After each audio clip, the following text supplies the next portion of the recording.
கடலலை கொஞ்சும் திருச்செந்தூரில் விஸ்வரூபமே வேலையா பழமுதி சோலை அறுபடை வீடும் புண்ணிய தரிசனம் முருகையா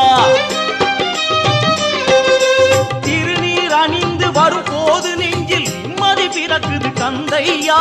சுகனே சிவனார் மகனே உன்னை பாட பாட சுகமாகுதையா வேல் முருகா அரோகரா அரோகரா வேல்